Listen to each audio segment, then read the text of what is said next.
He had avoided interviews for decades. He rejected invitations, ignored reporters, and dodged every question that could bring him back to that moment. But as the studio lights flickered on that night and the cameras rolled, the old man finally exhaled. His voice was steady at first, but his eyes betrayed a lifetime of regret. "I was the last person to see her alive," he said. The room froze.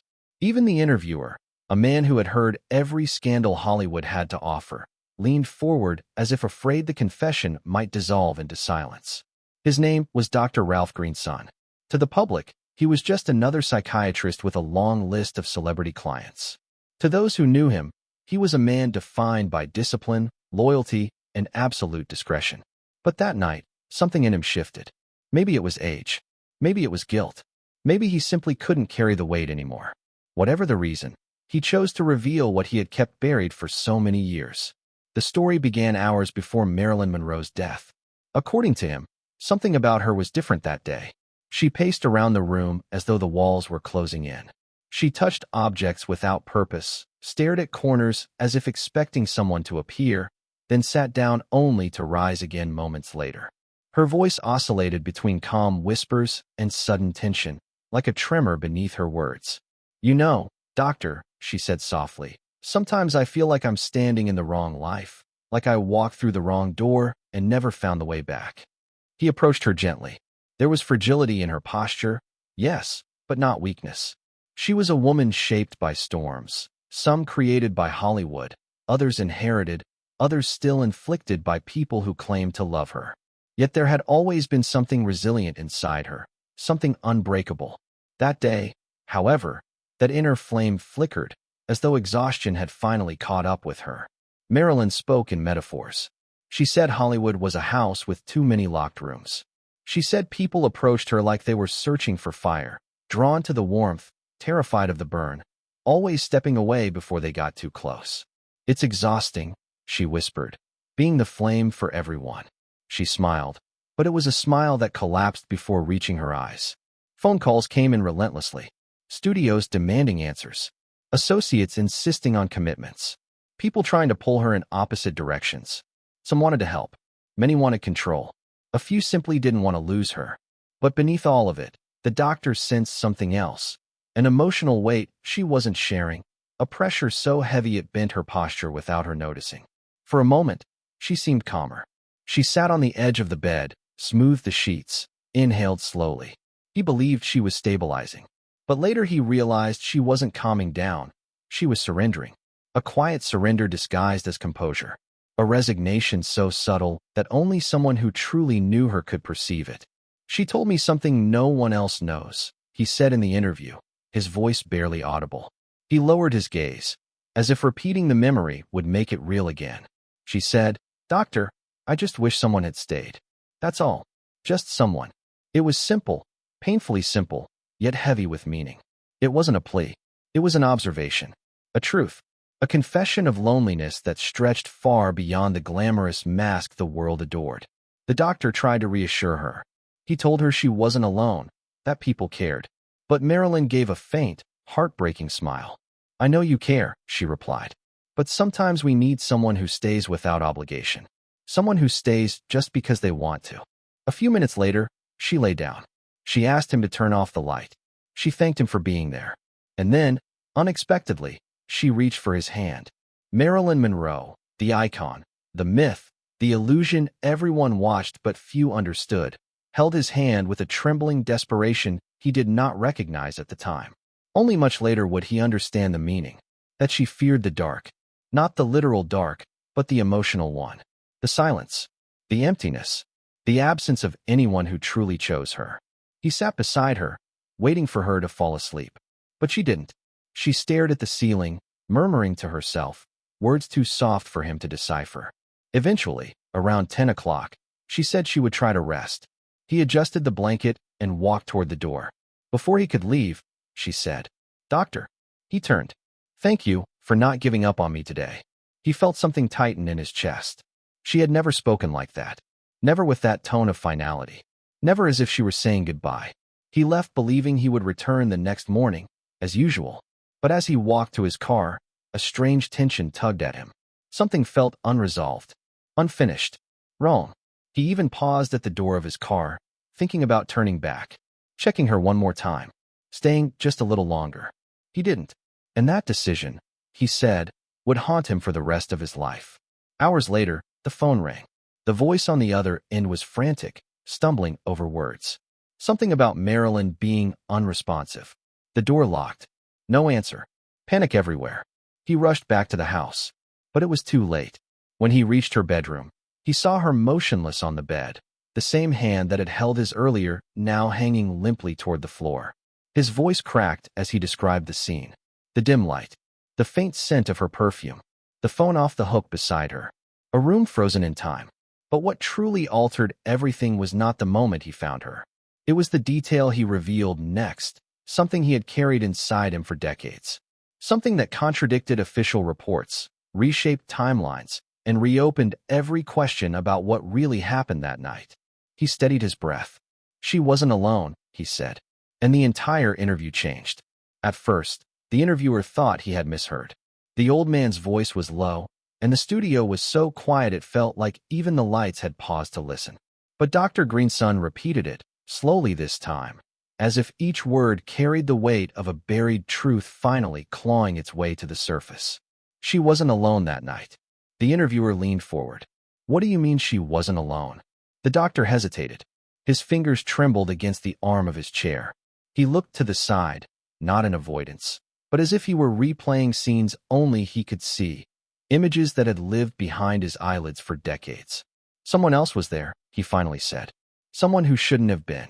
He explained that when he arrived at Marilyn's home earlier that evening, there was already tension in the air. Not the emotional kind. He had grown accustomed to that. But a tension in the house itself. A sense that someone had been there before him. He couldn't explain it at first. A misplaced glass on the counter. A chair slightly pulled out. The faint smell of a cologne that wasn't his. None of it meant anything individually. But together, they formed a whisper he ignored. A whisper he now wished he had listened to. But the most unsettling detail came after he left. According to him, a neighbor mentioned hearing voices in Marilyn's house sometime close to midnight. Not loud voices. Not arguing. More like a conversation that drifted through the open window. Too faint to recognize, but distinct enough to know there were two people. I dismissed it, he admitted. I told myself it was the television. Or that she had called someone. I didn't let my mind consider the alternative. The interviewer pressed him. So who do you believe was there? The doctor's jaw tightened. Someone who wanted something from her. Someone who knew she was fragile. Someone who understood the timing. He didn't offer a name. But the implication hung heavily in the air, thick and unspoken. Hollywood had always been a battlefield disguised in glitter. And Marilyn Monroe, brilliant, vulnerable, iconic, had been caught in the crossfire more than once. Greensun then described what he saw when he returned to the house later that night. He said the front door was unlocked, something Marilyn never did. She was careful, especially in her final months, when threats, demands, and intrusions had become part of her daily routine. She was afraid, he said. Afraid of people who promised to protect her. Afraid of people who wanted to use her. Afraid of being alone, but terrified of the wrong company.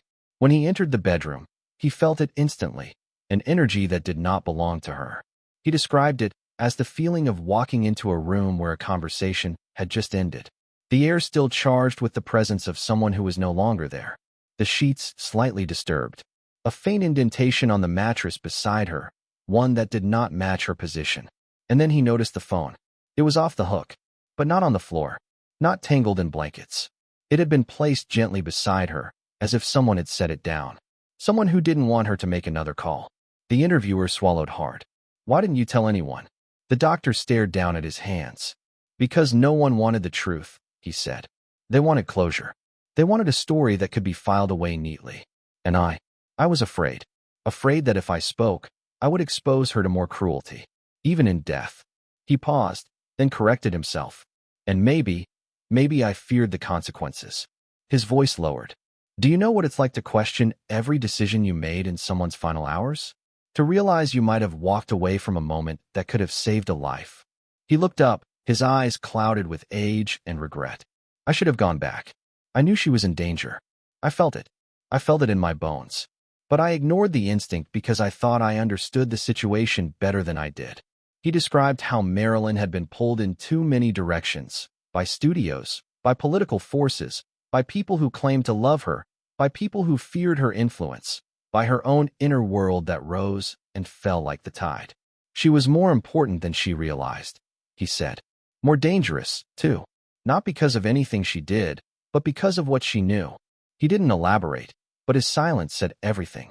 The interviewer asked him what Marilyn said to him in their final conversation that he had never shared publicly. The doctor hesitated, then spoke in a low, steady tone. She said, "I'm tired of being someone's secret." He let the words sink in. "I didn't understand then," he continued. "Not fully. I thought she was speaking emotionally, metaphorically. But now I think she was talking about something very real. Her relationships, her alliances, her entanglements with the powerful, her knowledge of conversations she was never supposed to hear, her proximity to truths that could ruin reputations and careers. All of it swirled into a life far more complex than the simple image Hollywood sold to the world. She wasn't just lonely," he said. "She was cornered." The interviewer asked the question everyone was thinking. "Do you believe she died by her own hand?" The doctor closed his eyes, not in avoidance, but as if searching for an answer that had eluded him for decades. "I believe," he said slowly, "that whatever happened in that room, she didn't face it alone." His hands tightened on the armrests. "And that is what has haunted me. Not just the loss, not just the guilt, but the certainty that I left her in a moment when someone else entered." The silence after his words was unlike anything the studio had ever experienced. Heavy, electric, terrifying. Then the interviewer leaned in again. "Doctor, what exactly did you see that made you realize someone else had been there?" The old man inhaled shakily, and then he answered. He did not speak right away. His breath hitched, almost imperceptibly, as if the memory itself resisted being pulled into the light. When he finally exhaled, it was long and slow, the sound of a man surrendering to something he had avoided naming for far too long. "There were things in that room," he said carefully, "that did not belong there when I left her." The interviewer waited, silent. The doctor's eyes drifted downward, as if he were once again walking through Marilyn's dimly lit bedroom, retracing each step, each detail, each echo of a moment that changed the course of his life. "The first thing I noticed was the window," he continued. "It was open." He paused to let the meaning settle. Marilyn never slept with the window open. She was sensitive to drafts. She always complained about them. He looked up, and yet that night, it had been pushed open several inches. The interviewer frowned. "Are you sure you didn't open it earlier?" "I'm certain," he replied. "I would never have left her with a window open, especially knowing how fragile she was." He went on. "The second thing he noticed was the glass on her nightstand. It was clean, too clean. When he left earlier, it had been half full, with faint fingerprints around the rim. He remembered because she had made a joke about how she should stop being photographed holding champagne flutes. "Makes people think I've stopped working and started drinking instead," she'd said, laughing softly.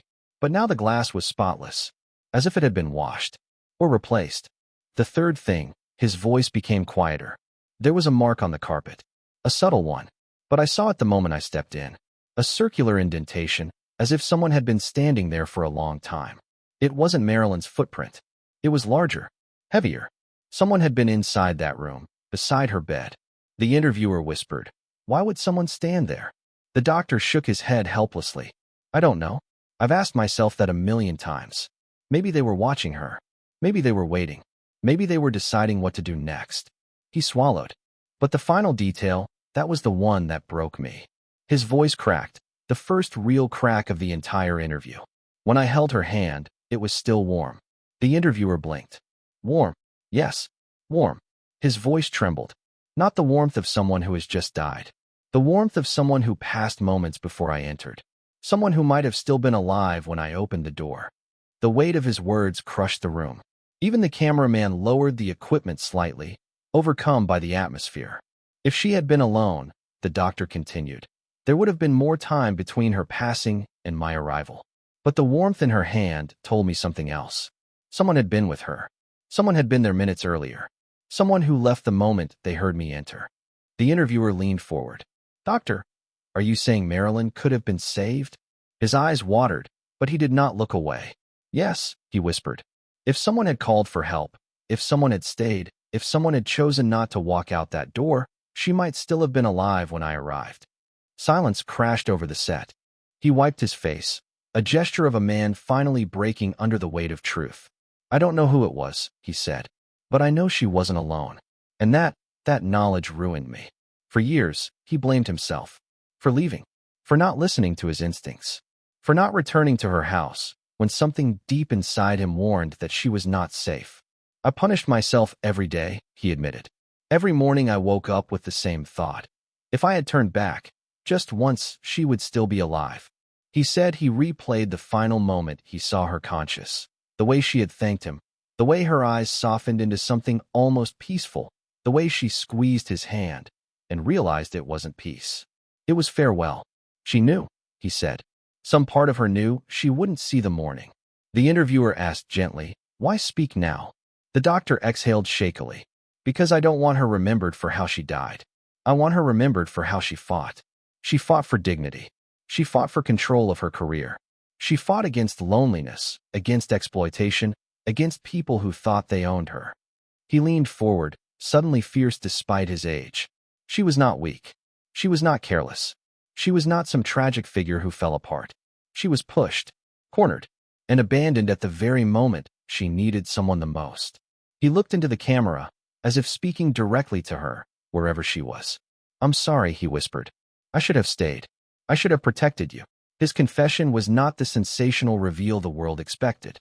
It was something far deeper, a portrait of a woman stripped of myth, seen through the eyes of the only person who witnessed her final hours with clarity and regret. The interviewer swallowed. "Do you believe the full truth will ever be known?" The doctor closed his eyes. "The truth," he said, "lives in the silence between what was said and what was left unsaid. I think she carried secrets that frightened powerful people. And I think those secrets died with her." He opened his eyes. "But I know this. She didn't take her last breath alone." The studio fell into a silence so profound that it felt like even the cameras were holding theirs. And somewhere, in the collective memory of Hollywood's golden era, a small fracture appeared in the story the world thought it knew, an opening into a truth far more human, far more painful, and far more complicated than anyone had dared to imagine. The interview ended not with applause, but with the kind of silence that stays, lingers, and refuses to leave. A silence that carries grief, revelation, and the weight of a life that shone too brightly for the shadows that surrounded it. And long after the cameras stopped rolling, long after the doctor walked out of the studio and disappeared into the night, one truth echoed clearly. Marilyn Monroe's final moments were not what the world believed. And the man who last saw her alive had finally carried his burden to the light.